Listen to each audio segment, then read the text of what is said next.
The U.S. and Iran have held another round of indirect talks in Geneva on Iran's nuclear program. Talks are said to have made significant progress, according to the Foreign Minister of Oman, which is mediating the negotiations. He added that talks will resume soon and that the parties will hold technical discussions next week in Vienna.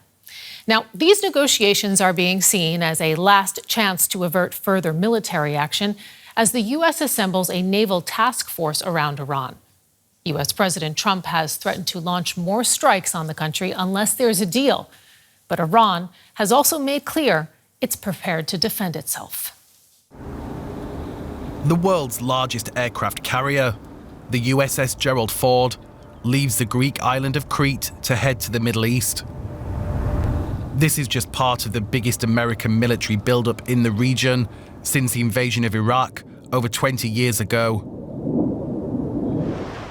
The US currently has a number of warships within close proximity to Iran and a number of military bases hosting aircraft in the region.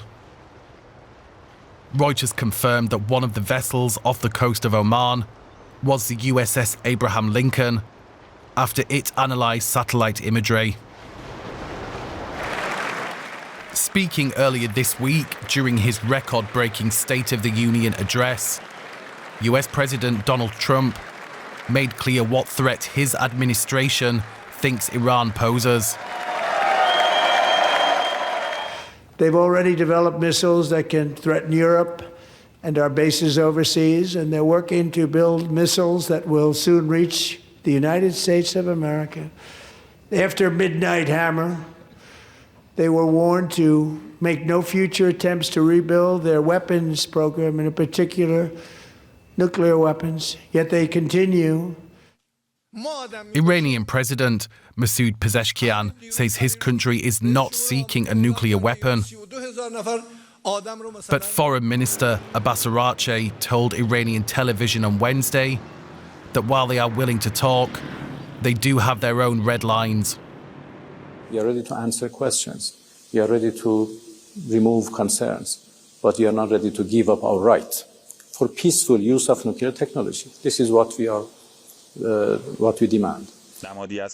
Iran has threatened escalation in the wake of any American attack. This footage of Tehran's military drills was shown on Iranian state television earlier this week. No doubt a warning to those watching in Washington. And let's get more on all this. We're joined now by Kamran Mateen, Associate Professor of International Relations at the University of Sussex in the UK. So tell us your view. Do you think that these two sides can reach a deal that averts U.S. attack on Iran? Well, it really depends on whether either side will make enough concessions of the core demands. Iran wants to keep the ability to enrich uranium on Iranian soil, and it seems that that is its red line, and any movement on this particular demand in terms of, for example, lowering the enrichment, suspending it for a particular time, entering a regional consortium, which was an idea floated last summer as well before the 12-day war. All of this also they want to see some sanctions relief in return. On the other side, Donald Trump has always criticized Obama and previous U.S. presidents for allowing Iran to have enrichment on Iranian soil. And on top of that, there are issues of the missiles and proxy forces. The two issues which they seem to have, for the time being at least, set aside for this particular round of talks in Geneva. But we see that the hawkish elements in the White House, such as Marco Rubio, keep bringing the missiles back to the agenda, as he mentioned only yesterday about Iran not wanting to talk about missiles being a big problem. So we don't really know, and this optimistic reports about another round and progress, we don't know how exactly this has panned out, because last time also there was a positive news before the 12-day war began. I really want to ask you about those hawkish elements, especially in the U.S. camp, in just a moment. But first, tell me a little bit more about the negotiations, the hope that there might be a deal, and the possibility of concessions. How do you see both sides' abilities indeed to make concessions and to come to a deal that is indeed agreeable? I mean, both sides need to present the deal to their base as a victory. Iran needs, under any circumstances, to be able to show that it can and is allowed to enrich uranium at whatever level inside Iran. On the other hand, Trump has always insisted on this, a stop to the enrichment of uranium. And in fact, this morning, before this latest reports, we heard that the US apparently has demanded that Iran destroys all the nuclear facilities it has. It can only keep a small reactor for medical research and also give up all of its enriched uranium, even those below 60%, which is around actually 10 tons, 10,000 kilograms.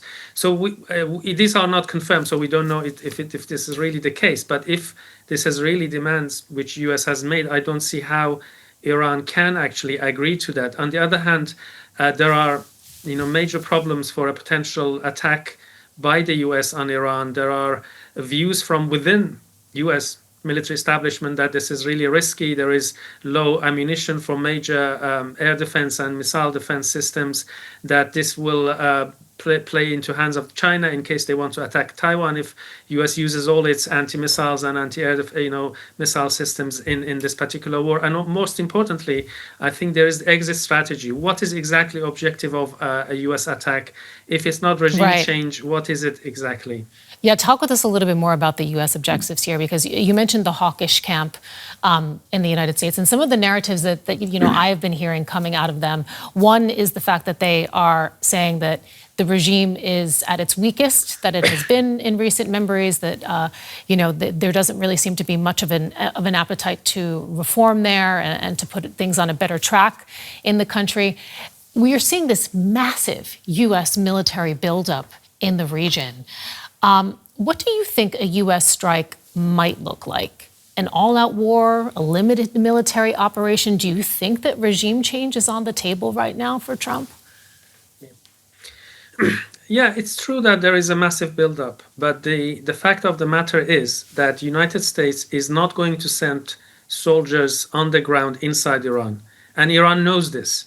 And therefore, all the calculations they have is based on this simple military fact that anything that might happen will be not beyond aerial attacks. And they think, and they might be actually not wrong on this, that simply from air they cannot be destroyed, or a regime change cannot be done from the air. So I think based on this knowledge, they are sticking to their guns, so to speak, in these negotiations, because there is no Iraq 2003 or Afghanistan 2001. This is what they believe to be the case. And this is also what Trump has promised his voters, that there is no more military engagement for a long period of time of U.S. military forces abroad. So an aerial attack, I think, by U.S. can significantly degrade Iranian IRGC or its missile launchers. It can even take out the supreme leader or his son and other senior military, political leadership. But so long as there is no ground invasion, Islamic Republic believes that it can survive it, and it also can inflict damage to U.S. forces. Even Houthis used ballistic missiles against American ships some months ago. Last year, if I'm not mistaken, and they have ballistic missiles. They can attack U.S. bases in the region, and also they can attack U.S. allies, those who export oil, their desalination facilities in the south of Persian Gulf. All of these are soft targets for Iran, but wars are unpredictable in terms of their outcome. It may well be that an attack on Iranian leadership takes away the coherence of the system and the regime, and the protests from below, as well as armed opposition groups, especially, especially the Kurds, could come into the picture in the case that Iranian military is weakened by the American attack, and that can change the equation. Kamran Mateen, Associate Professor of International Relations at the University of Sussex, thank you so much for joining us to share that insight. We appreciate it. Thank you. My pleasure. Thanks. And for more on this, let's bring in Marina Myron. She is a military analyst at the Defense Studies Department of King's College London. Do you think that this latest resumption of talks between Iran and the U.S. can still avert a U.S. attack on Iran? Good afternoon. It depends on how the talks go. It looks like neither side wants an escalation in form of a wider war in the Middle East. And of course, it will depend on what the US can achieve during these talks and what Iran can achieve during these talks. What I'm trying to say is that neither the US nor Iran want to lose face. So neither of them wants to look like they back down from their demands.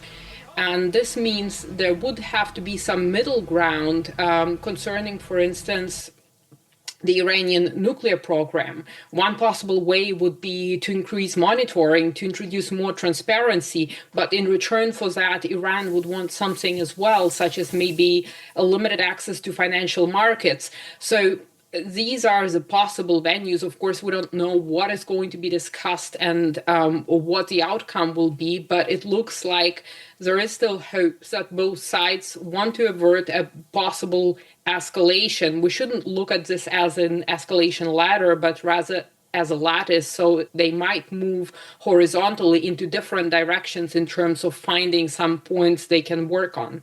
What sort of concessions, I mean, when you're looking at the overall situation, what sort of concessions do you think might be acceptable to both sides, and in particular to the Americans? Because, you know, they're making some very strong demands, especially from Iran's nuclear program.